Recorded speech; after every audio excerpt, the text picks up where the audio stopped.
I'm happy na ang Senado, nakita ko, napanood ko si Senator Ping Lacson at si Senator Marcoleta, na si Senator Ping Lacson nag-privilege speech, si Senator Marcoleta nag-iimbestiga. O sana maimbestigahan din niya yung mga congressman na involved sa mga ganitong klaseng transaksyon. Bakit ba nakikialam ang congressman sa flood control project o mga pumping station ng DPWH? Kasi alam mo, meron silang mga salitaan yan eh. Distrito ko yan ba't hindi ko alam? Yan ang mga salitaan yan.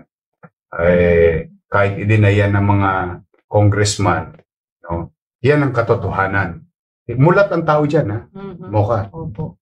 Alam ng tao yan na nakikialam ang congressman. Kaya nga maraming gustong mag-congressman, Yorme, at saka party list. Dahil dyan, di ba?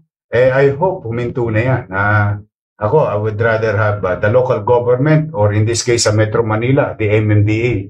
Hayaan na natin ang MMDA.